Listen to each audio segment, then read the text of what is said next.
Corey will speak to his experiences, and I think it's important for him because a lot of times the articulation of how important the father was in our lives and helping us develop into who we are overshadowed and overlooked.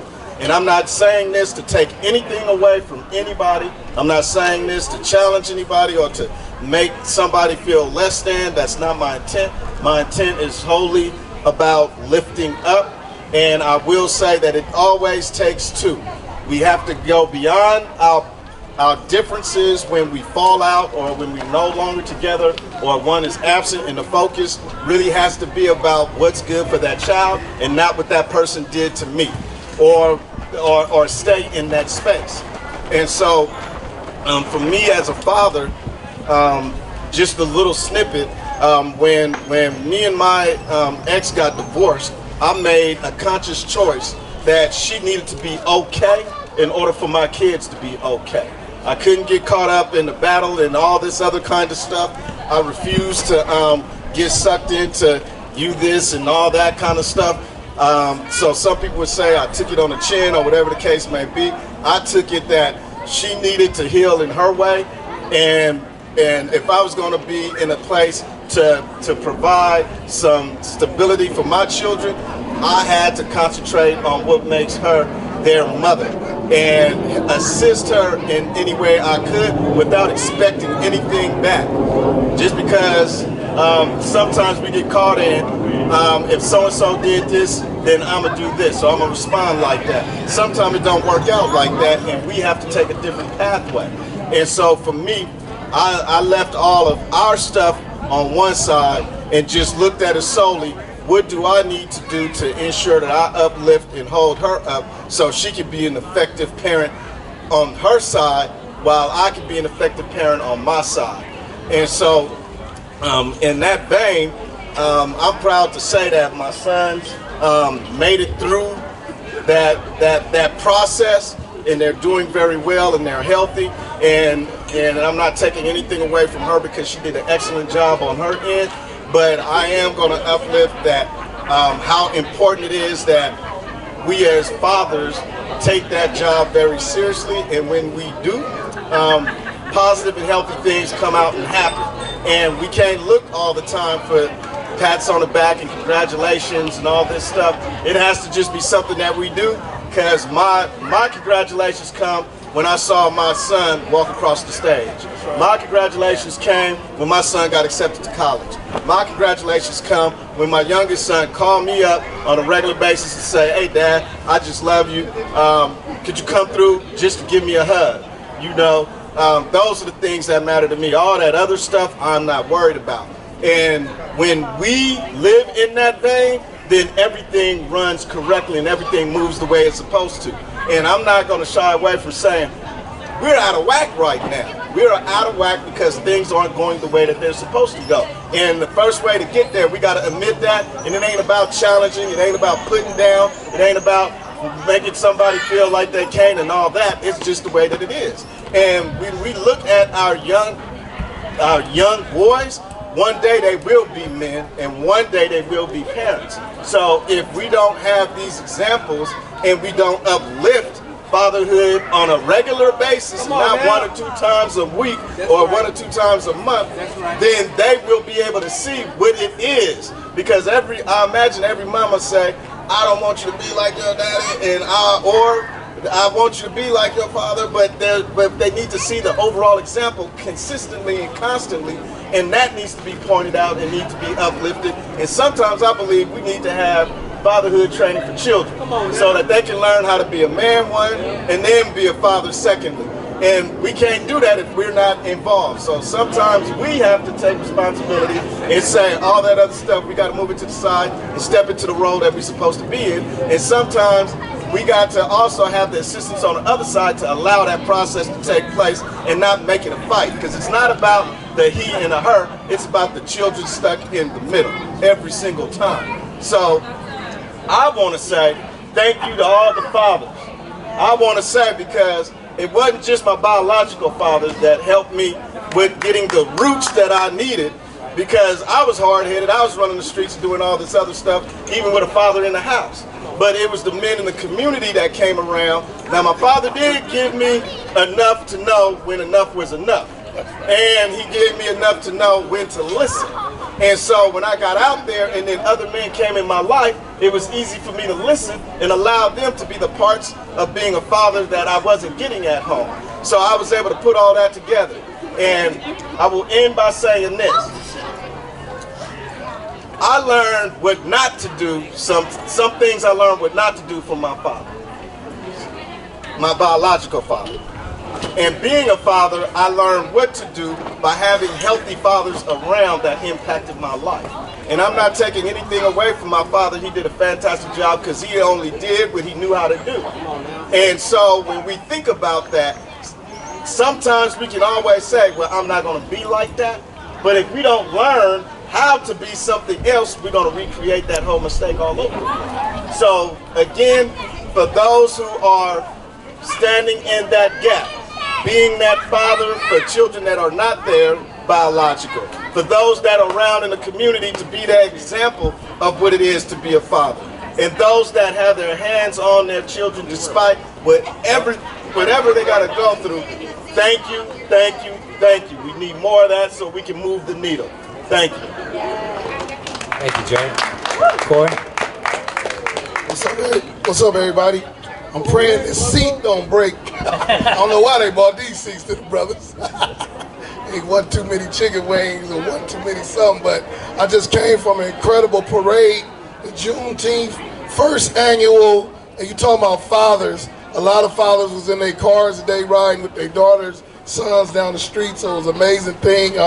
Hopefully y'all can all come out next year. It'll be much bigger, but it was great. You know what I mean? Now, I'm speaking from a perspective. I'm not a father, but I had a father, thank God. And he wasn't no joke. I had a mother too, but my mother passed when I was 14, so it was me and my father. And it meant a lot. He wasn't afraid of me. He wasn't going out. He's something else. And I love him, and I miss him. So a lot of things I wanted to get into, and I did try, but he was there to make sure, you know, that I stayed the right path, because everything he told me about some things that was gonna happen on the streets was real. You know what I'm saying? And he told me stuff like, if you go to jail, I ain't coming to visit. I'm just not. I mean, he's just honest. You know what I mean? So if you go, that's on your own. People say something like, that's mean, but you can be honest. And to tell the truth, my mother was the same too. I'm not coming to no jail to visit you. You know what I mean? So sometimes you gotta be real. And trust me, I work in the jail. They got enough stuff going on in San Francisco. They all right. They got more stuff in there than we do. They got too much stuff in there. I might get in trouble, but I'll say it again. Now you got a laptop, all of those stuff in the jail. We make them too comfortable. They got seats like he's sitting in over there. You know what I mean? They got a big screen, all that. It shouldn't be that comfortable. But back when we was young, hell no, that wasn't the jail. You know what I mean? So my dad taught me important stuff. He was from Baton Rouge, Louisiana. You know what I mean? And he would tell us certain things that they had went through.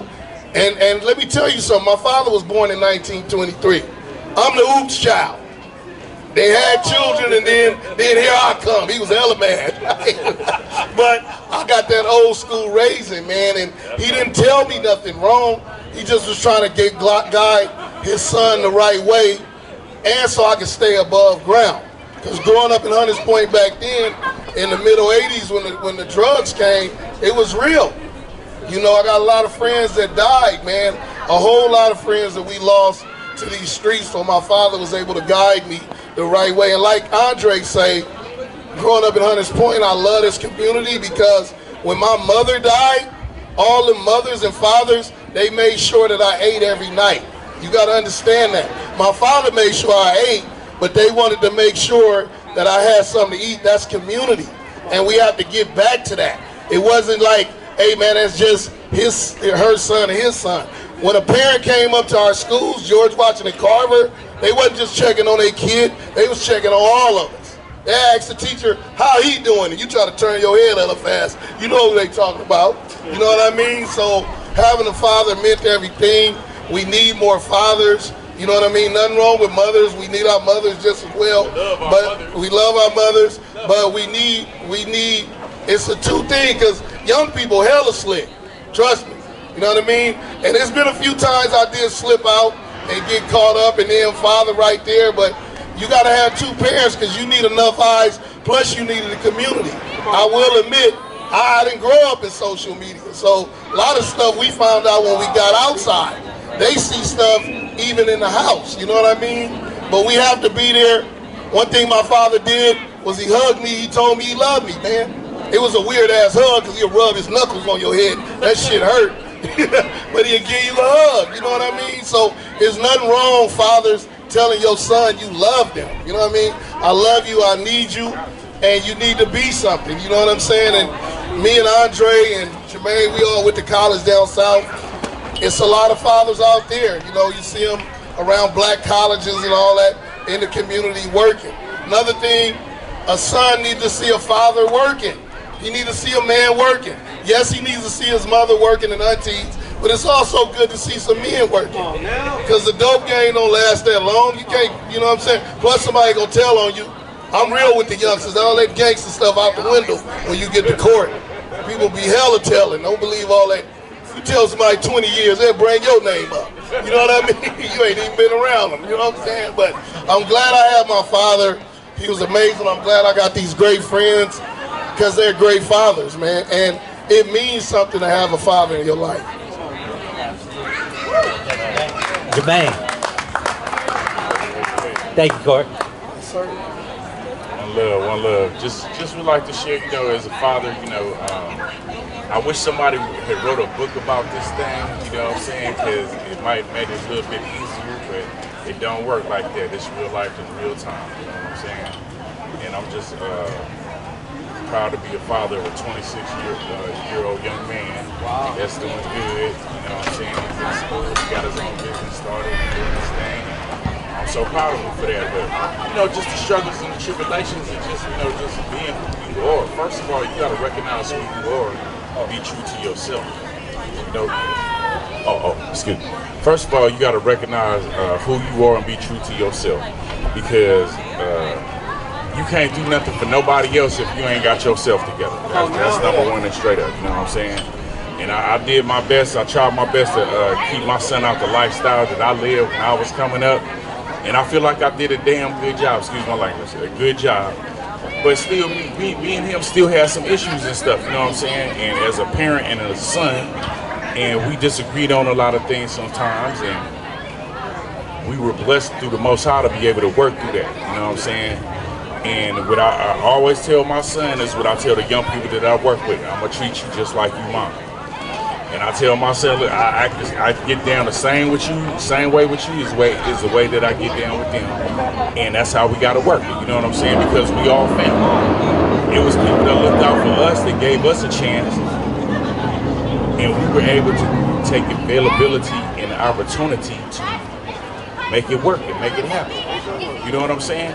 And so that's all I'm saying is everybody deserves a chance, you know what I'm saying? Everybody needs to be able to have that option. Needs to be able to have somebody that they can lean to that's not going to be judgmental towards them. Needs to be able to have somebody that they can talk to and feel free there and be open with. You know what I'm saying? I got you. And let's just have this conversation and let's sit down and chop it up. And now, let's figure out what's going to work best for you. Because it ain't about me. It's about you. Actually, it's about us. That's what it's really about. It's about us all together. But in the forefront, it's about you. So how can I work with you and how can I help you? And you know what I'm saying? Let's just keep it real and let's do it like that. And luckily, me and my son have been able to get to have that relationship with each other. Now, look, before when I couldn't talk to my son for like 5-10 minutes, now we on the phone for like an hour, 2 hours and stuff like that. You know what I'm saying? And that's the same relationship that I have with the young people that I work with. And the whole thing is just about love. And like it was said earlier, let them know that you love them right now. Let me hug you right now. Let me just touch you and hug you right now and tell you that I love you. And if I can't touch you, I'm going to let you know over the phone and through conversation and communication, because that's what we got to have. We got to make sure that we on the same page with each other, because it's all about the love. If all I can do is give love and share love every day, let's do it. Let's make it happen, because that's gonna make a world a better place. And just one more thing, I charge everybody with this. Everybody with this. If everybody could give just 2% of your personal time back to the community, or at least back to these youngsters, come on, man, this world would be so much better, and they would have so much more guidance, and they would know how to deal with these situations. You know what I'm saying? Just everybody, just one person, 2% of your time. That's all I'm saying. One love, one love. Thank you so much. Thank you, Jermaine. And with respect to time, Corey, I know you said you got a hard stop at 2:30, so we're at 2:31. But what I grabbed from everything, man, was one, just thinking about all the fathers, all the men in our community, including our ancestors, bringing them in the room. Also heard a lot of healing. Look, we learned some things, but we can heal as well. And being a part of that and staying networked and connected with each other is how we're going to do that. And so I appreciate everybody. Happy Father's Day. Happy Juneteenth. And man, it's really good connecting with y'all. Thank you, Andre. Thank you, Corey and Jermaine. Appreciate y'all. Thank you. Thank you. Hey, Dre, yeah, man. Right on. Love you, man. That was short and powerful. All right, y'all. Let's give it up for Joey Cordero and